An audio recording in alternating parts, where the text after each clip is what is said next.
Hello students, welcome to canonical classes. और आज के वीडियो का जो हमारा टॉपिक है that is Faraday second law of electrolysis.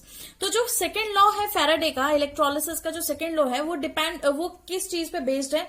यहाँ पे खास बात ये है कि जो हमारे कनेक्शंस है वो किस में प्रेजेंट है, सीरीज में। ठीक है, तो series connections are in series, connections are in series. जो कनेक्शन है वो किस में प्रेजेंट है, आपके सीरीज में प्रेजेंट है।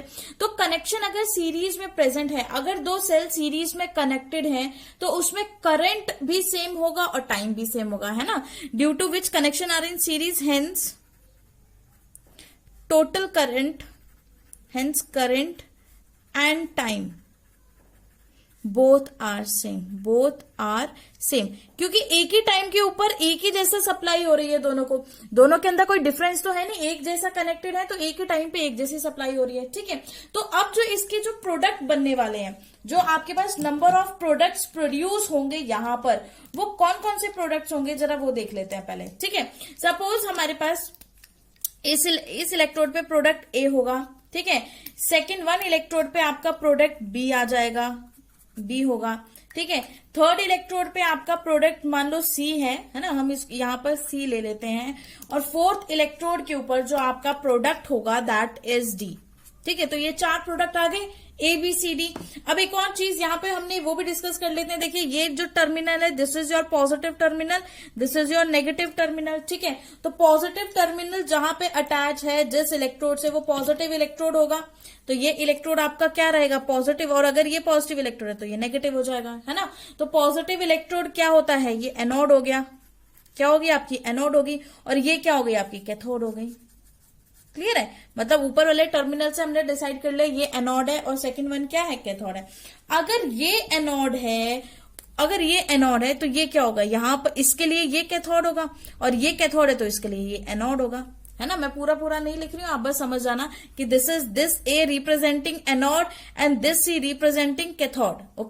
ओके, क्लियर है। यहां पर जो ये है, ये चार क्या है, प्रोडक्ट्स हैं। ये A B C D are products, but ये यहां पर जो ए है ये एनोड है और ये वाला ए सी क्या है, कैथोड रिप्रेजेंट कर रहा है। क्लियर है।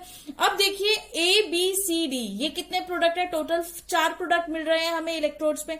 तो जो रेशो होगा वेट ऑफ एबीसीडीज वो किसके इक्वल आएगा, इक्विवेलेंट मास ऑफ एबीसीडीज के।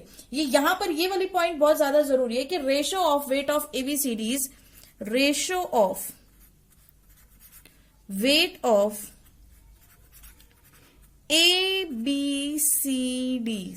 ठीक है, जो रेशो है वेट का एबीसीडी इज इक्वल टू, किसके इक्वल होगा, equivalent masses of ABCD. Ratio of equivalent masses of ABCD, ratio of equivalent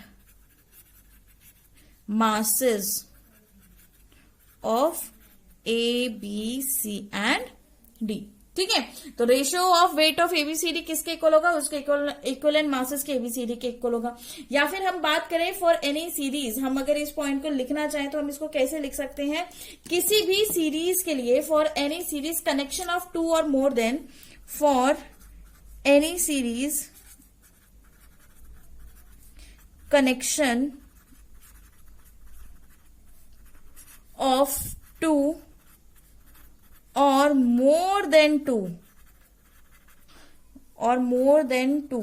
ठीक है, कनेक्शन दो या दो से ज्यादा सेल्स का, 2 cells, the ratio of their respective weights, जो रेशो है उनके रिस्पेक्टिव वेट का उनके इलेक्ट्रोड्स पर at electrodes is equal to, वो किसके इक्वल हो जाएगा, is equal to their equivalent, very important, equivalent mass ratio, isn't it.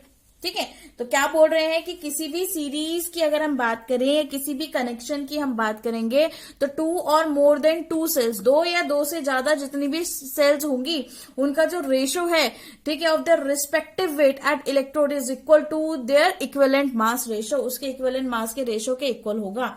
तो इसका मतलब अगर हम ए और बी ले, सिंपल हम दो कंपोनेंट्स ले, जैसे सपोज करो WA डिवाइडेड बाय WB, मैं अगर ए और बी का मास ले रही हूं, वेट ले रही हूं, तो इसका जो इक्विवेलेंट मास है, इक्विवेलेंट मास, ठीक है, EQ representing your equivalent mass of A divided by equivalent mass of B, ये बनेगा आपकी फॉर्मुलेशन। ठीक है, यहां से आपके पास ये फॉर्मुलेशन बन जाती है, जहां पर WA upon WB is equal to equivalent mass of A upon equivalent mass of B।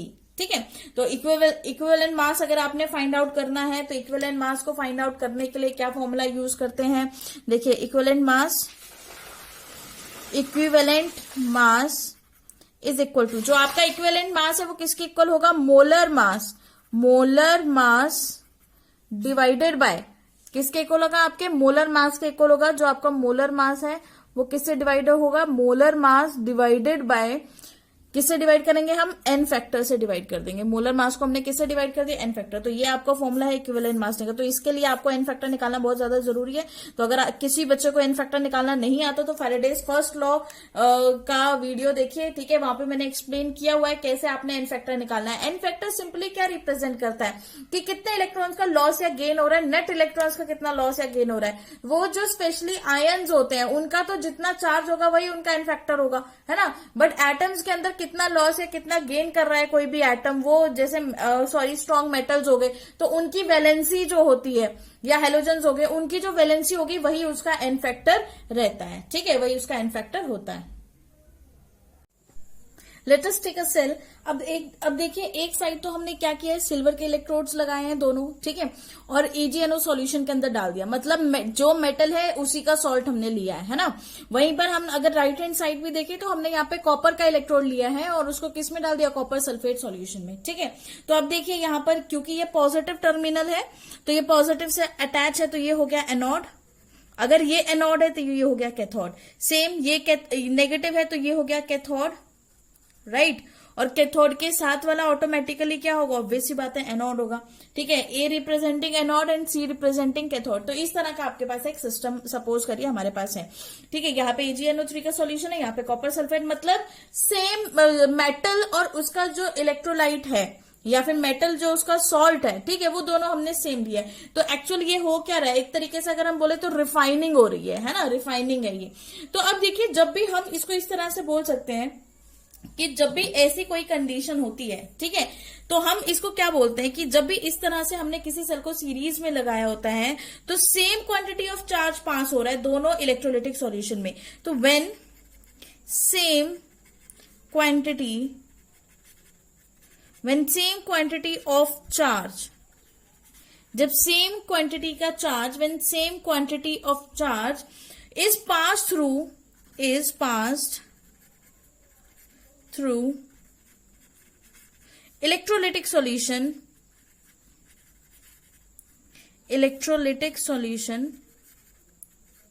जब सेम क्वांटिटी का चार्ज इलेक्ट्रोलिटिक सॉल्यूशन से पास होता है और वो सॉल्यूशन कनेक्टेड हो, अगर सीरीज में, कनेक्टेड इन सीरीज, अगर वो सीरीज के अंदर कनेक्टेड है, तो द अमाउंट ऑफ सब्सटेंस, तो जो अमाउंट होगा सब्सटेंस का डिपॉजिट ऑन एनी इलेक्ट्रोड, वो किसी भी इलेक्ट्रोड पे डिपॉजिट होगा। ठीक है, किसी भी इलेक्ट्रोड पे जब डिपॉजिट होगा, is directly proportional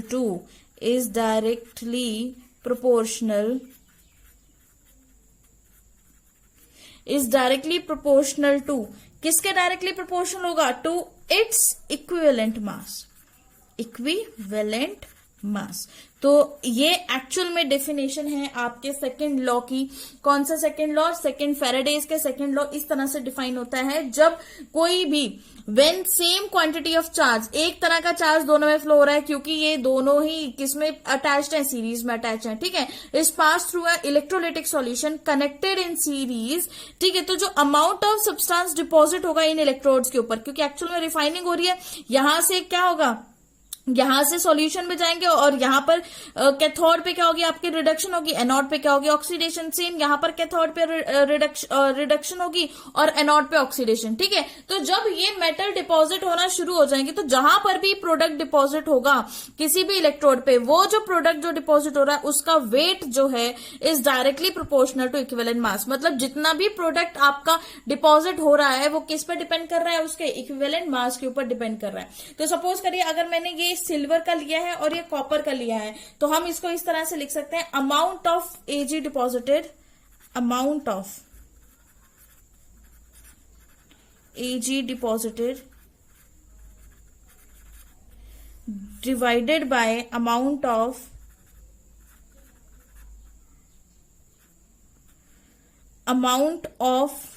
CU deposited. Amount of AG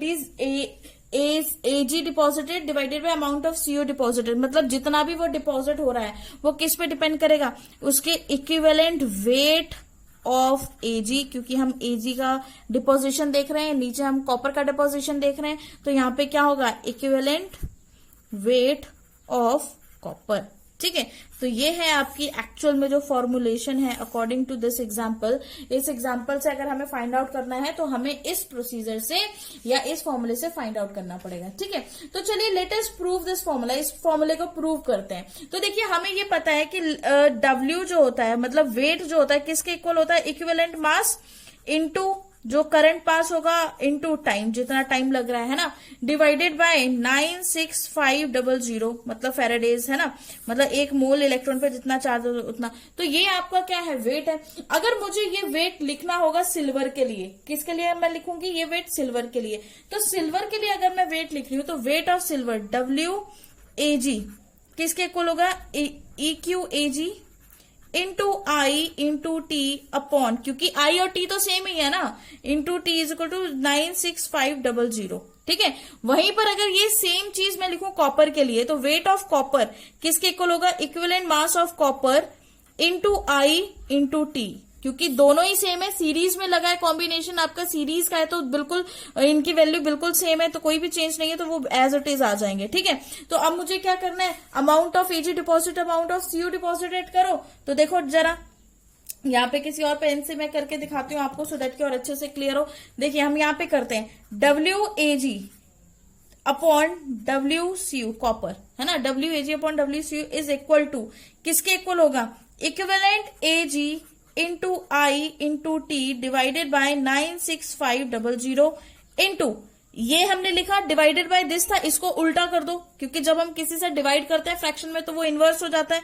तो ये क्या होगा? 96500 डिवाइडेड बाय EQ कॉपर, मतलब equivalent mass of copper into current into time. तो ये दोनों सेम थे तो कैंसिल हो गए, ये सेम था इससे कैंसिल हो गया, ठीक है। तो यहां से जो आपका फॉर्मूला बन के निकला है, वो फॉर्मूला क्या बन के निकला है? WAG मतलब weight of AG upon weight of copper is equal to equivalent mass of AG upon equivalent mass of copper. Very very important ये फॉर्मुलेशन जो है बहुत बहुत इंपॉर्टेंट फॉर्मुलेशन है, और यहीं से हमने प्रूफ भी कर दिया। देखो इस फॉर्मूले से, ये जो डेफिनेशन हमने अभी करी है, इस डेफिनेशन से हमने ये फॉर्मूला भी प्रूव कर दिया कि किस तरह से आपका कॉपर बनेगा, किस तरह से आप फॉर्मूला बनेगा आपका फेरेडे सेकंड लॉ, ठीक है। तो बस फेरेडे सेकंड लॉ में ज्यादा कुछ नहीं है, बस यही दो चार चीजें आपको याद रखनी है। फर्स्ट, सीरीज में कनेक्शन है, अगर कनेक्शन सीरीज में है तो करंट और टाइम बिल्कुल सेम होगा, सेम टाइम पे सेम करंट फ्लो होगा, क्योंकि एक जैसा कॉम्बिनेशन है, ठीक है। अगर एक जैसा कॉम्बिनेशन है तो जो डिपॉजिट हो रहा है प्रोडक्ट, वहां पर जो भी प्रोडक्ट वहां पर डिपॉजिट हो रहा है, उस वो प्रोडक्ट कितना डिपॉजिट हो रहा है वो उसके इक्विवेलेंट मास पे डिपेंड करेगा। तो जो भी उसका इक्विवेलेंट मास होगा वो डायरेक्टली प्रोपोर्शनल होगा उसके वेट के, ठीक है। तो बस इसी तरह से आप फॉर्मूला पुट करिए और न्यूमेरिकल सॉल्व करना स्टार्ट करिए।